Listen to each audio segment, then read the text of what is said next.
unafundisha wanadada pale, unawaambia bana, ukikutana na jamaa try and find out, jaribu kupata background ya huyu jamaa ni mtu wa aina gani. Wewe unafanya kazi ng'ambo na unatumia jamaa pesa hapa Kenya, kumbe na yeye analisha mpango wa kando. Hata si mpango, wewe ndio mpango wa kando. Yule ambaye analisha ndio sasa ndio menchiki. Wewe ni mpango wa kando wa majuni nini wewe? Ni huyu sasa ndio huyu, si mpango wa kando huyu. Huyu wa Kenya sasa ndio yeye. Wewe wa juni mpango wa kando tunawalisha. So leo tarehe 17 Stella, tarehe 17 mwezi wa 5 Stella alikuwa ametoka Japan. Akaenda kulakiwa pale JKIA na Freshly Mwamburi. Freshly Mwamburi akaenda na watu wake. Kama vile unaweza ambia Faith Brandi, Nyasuba twende pale bana, nichukue mtoto bana, ametoka ng'ambo. Alikuwa ameenda kusoma. Sasa muda wako wa kusoma ulikuwa umeisha, anarudi. Basi njoo twende. Adek 3 umeuza shamba. Mtoto asome Japan. Miaka mingi. Adek 3 umeuza mpaka ng'ombe zako zote. Mtoto asome Japan. Imagine. Akirudi anarudi na Japanese na mtoto mkononi. Kama wewe Adek 3 ungefanyaje? Kwanza kabla nifanye chochote, mimi kwanza ni mjinga. Unasomeshaje msichana? Achia kazi ya wazazi. Ukitaka ambaye amesoma au ambaye amesoma. Ukitaka yule ambaye hajasoma au ambaye hajasoma. Sasa mbona unaweza kuchukua kazi ya wazazi uanze kufanya wewe mwanamume wewe? Wewe ni mama, wewe ni mzazi.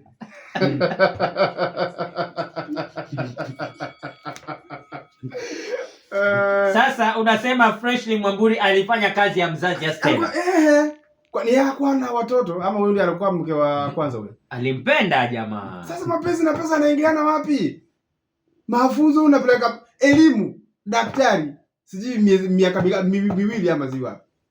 Alafu una expect sasa yaje kwako. Anasema wewe si type yake. Sasa wewe mkulima, umeuza shamba, umefanya kila kitu kwa kupata daktari na wewe.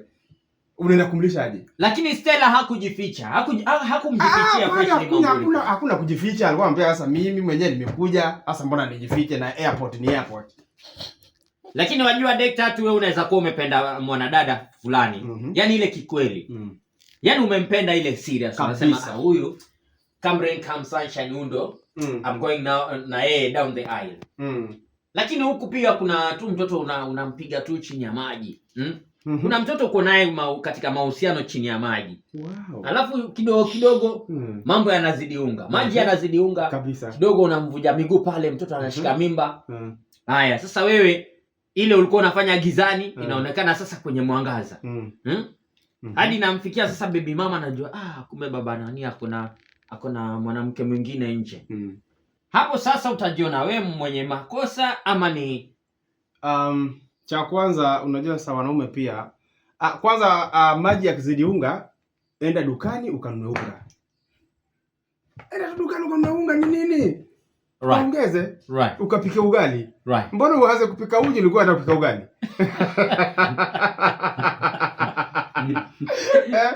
Sawa, kwanza umejua kwamba sasa wewe una mtu. Sivyo?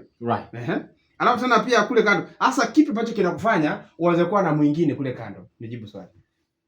Tuanze hapo tu. Uko na mtu ni sawa.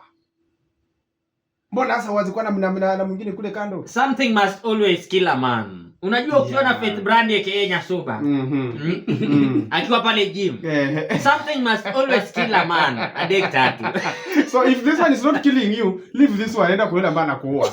Ni nini? Bado kana wewe akuui.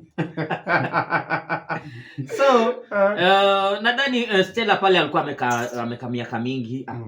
Ndio alikuwa amempenda Freshly Mwamburi na anajua huyu jamaa mzee amejituma size yake. Hakumpenda. Kuna hisia na kuna akili. Ukiwa unaenda na hisia, beba akili. Follow your heart but carry your brain along. Sawa. Hisia zipo, ni sawa, sisi ni wanadamu.